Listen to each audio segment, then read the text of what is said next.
ချမ်းလာတယ်ခွေးကလေးမထောက်သွားတယ်နွားလေးမထောက်သွားတယ်လူကမတ်တန်ရသွားတယ်အဲဒီတော့မတူပေမဲ့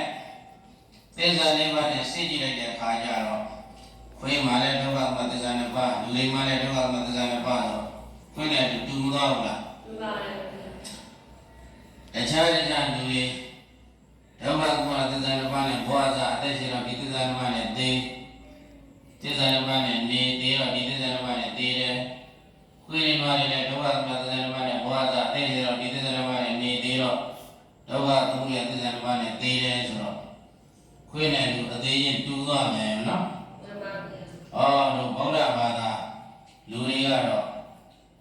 မဟာသတိပဋ္ဌာန်ဝိပဿနာအထောက်ခံရရင်နိရောဓသစ္စာမေဃသစ္စာနှစ်ပါးရငကိုရှိတဲ့ဒုက္ခသမသစ္စာနှစ်ပါးနဲ့ပေါင်းလိုက်တော့၄ပါးမပြည့်ဘူးလားပြည့်ပါလေဗျာသစ္စာ၄ပါးပြည့်တော့ခွေးတယ်မသားဘူးလားသာပါဗျာခွေးတဲ့တိုင်းနွားတဲ့ထူပါလေနော်မှန်ပါဗျာအဲဒါကြောင့်ဆိုသစ္စာ၄ပါးဘုရားဟောတာသစ္စာ၄ပါးဘုရားဟောတာသူတို့အားနှစ်ပါးရှိရာသူတို့အားနှစ်ပါးရှိရာငါဆိုရပုဂ္ဂိုလ်ရည်ညွှန်းတာနော်သူဆိုရကတခြားလူတွေခွေးတွေနွားတွေတိရစ္ဆာန်တွေပေါ့နော်ငါသူတို့အားနှစ်ပါးရှိရာငါသူတို့အားနှစ်ပါးရှိရာဘာနှစ်ပါးပါလဲဒုက္ခသစ္စာသမုဒယသစ္စာအမှလည်းရှိသူဆိုတဲ့တခြားလူတွေခွေးတွေနွားတွေမှလည်းရှိနော်ငါသူတို့အားနှစ်ပါးရှိရာငါသူတို့အားနှစ်ပါးရှိရာအဲဒါကြောင့်မို့ခွေးနဲ့လူဟာ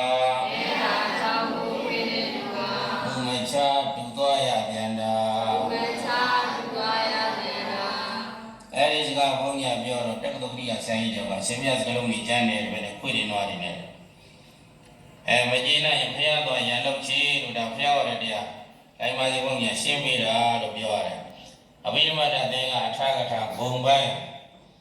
မာတိကကုသလတေအယကောက်ဒီနေရာကြည့်ပြီးတော့ဆက်စားရင်ကိုပြောတဲ့အတိတ်ပဲပေါ်လာမယ်နော်အဲစာပေကျမ်းကနေဒီဟာဘုန်းကြီးတို့ငယ်တုန်းကဆိုပထမငယ်တန်း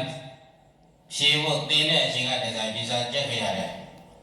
ခုဆိုပထမငယ်တန်းမှာဒီစာမပါတော့ဘူးလားမပြောတာဘူးစာမမဲ့အကြောင်းအရာနဲ့ဘုန်းကြီးအဆက်ကင်းဝေးနေတော့နောက်ပိုင်းမှာဘာတွေနှုတ်ဘာတွေဖြည့်တယ်မသိဘူးဓမ္မသရိယာဆိုရင်ဒီစာတော့ဖတ်ရပါပြီဟိုငယ်တုန်းကစာရေးတင်းတုန်းကစာသာတင်းတာအတိတ်ပဲနားမလဲဘူးဟိုကြည့်လို့ငယ်တုန်းကတင်းခဲ့တဲ့စာရေးပြန်ဖတ်မှအတိတ်ပဲသဘောပေါက်တာလူလေးပဲဟောစရာအကွက်ပဲအဲလိုသဘောပေါက်ကိုဆောင်းမုတ်ကလေးရေးထားတာသစ္စာ၄ပါးဘုရားဟောတာသစ္စာ၄ပါးဘုရားဟောတာငါသူတို့အားနှစ်ပါးရှိရာငါသူတို့အားနှစ်ပါးရှိရာအဲဒါကြောင့်မို့ခွေးနဲ့လူဟာအဲဒါကြောင့်မို့ခွေးနဲ့လူဟာဘုမချတူသွားရပြန်တာ